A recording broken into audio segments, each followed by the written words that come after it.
সাল 2021।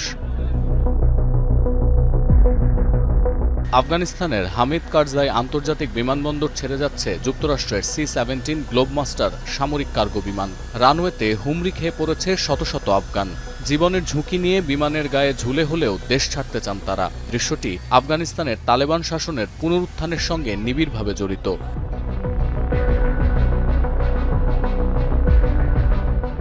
2021-এর 15 আগস্ট থেকে কাবুলের মসনদে ফের জেঁকে বসে তালেবান শাসক গোষ্ঠী। আর 20 বছরের অভিযান শেষে 1,20,000-এর বেশি মার্কিন নাগরিক, সহযোগী আফগান এবং ভিনদেশিদের নিয়ে দেশে ফিরে যায় যুক্তরাষ্ট্রের সেনারা। বহু আফগান পালিয়ে যান পাকিস্তান ও ইরানে।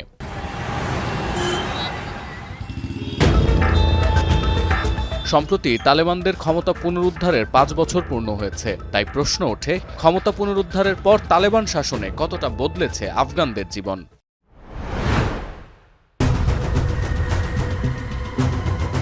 গেল 5 বছরে কাবুলের অর্থনীতি আরও সংকুচিত ও বিচ্ছিন্ন হয়েছে। 2023 সালে আফগানিস্তানের সবশেষ বাজেট ছিল $2.44 বিলিয়ন, যা 2021 সালের $6 বিলিয়ন বাজেটের অর্ধেকেরও কম। 2024 সালে এসে সরকারি পেনশন সুবিধাও বাতিল করেছে তালেবান সরকার।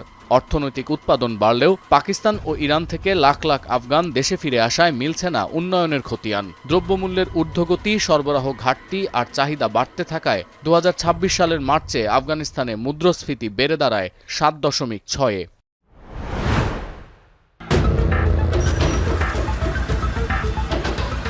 আন্তর্জাতিক স্বীকৃতির অভাবে গেল 5 বছরে কমেছে বিদেশি বিনিয়োগ। গার্ডিয়ানের পূর্বাভাস, 2026 সালে মানবিক সহায়তার প্রয়োজন হবে 2,19 লাখ আফগানের। এর মধ্যে শিশুর সংখ্যা অর্ধেকের বেশি, প্রায় 1,16 লাখ।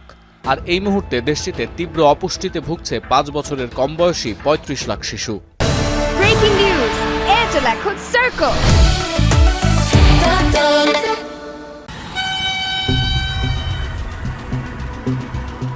2021 থেকে 2024 পর্যন্ত মানবিক ও উন্নয়ন সহায়তা হিসেবে আফগানিস্তানকে $300 কোটিরও বেশি অনুদান দিয়েছিল যুক্তরাষ্ট্র। কিন্তু ট্রাম্প ক্ষমতায় এসে তা বাতিল করেন। বন্ধ হয়ে যায় মানবিক সহায়তার প্রায় 45% যোগান। এই তহবিল ঘাটতির কারণে 450 স্বাস্থ্যকেন্দ্র বন্ধ হয়েছে বা কার্যক্রম সীমিত করেছে।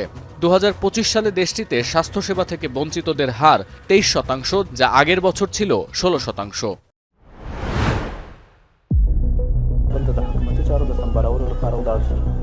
ক্ষমতা দখলের পর তালেবান সরকার নারীদের অধিকার রক্ষার প্রতিশ্রুতি দিলেও শিগগিরই মেয়েদের মাধ্যমিক ও উচ্চশিক্ষা বন্ধ করে দেয়। পরে নারীদের কর্মসংস্থান এবং পুরুষ অভিভাবক ছাড়া ভ্রমণের উপরও নানা বিধিনিষেধ আরোপ করা হয়। 2022 সালে পাবলিক পার্ক ও জিমে প্রদেশে বাধা দেয়া, 2024 সালে নারীদের জনসমক্ষে উচ্চস্বরে কথা বলা নিষিদ্ধ করা, বাল্য বিবাহকে স্বীকৃতি দেওয়ার মতো নানা কারণে অনিশ্চিত আফগান নারীদের ভবিষ্যৎ। তালেবানরা ক্ষমতায় ফেরার আগে শ্রমশক্তিতে নারীদের অংশগ্রহণ ছিল প্রতি 6 জনে 1 জন। বর্তমানে তা 20 জনে 1 জন। কর্মজীবী নারীদের 18% ধাত্রী, আর গণমাধ্যমে কর্মরত 80% নারী হারিয়েছেন চাকরি। নারীদের কাজ করতে না দেয়ায় দেশটিতে এরই মধ্যে আর্থিক ক্ষতি হয়েছে $8.40 লাখ। আর বাল্যবিবাহের নেই কোনো সরকারি রেকর্ড। এনজিওগুলো আছে বিধিনিষেধের আওতায়।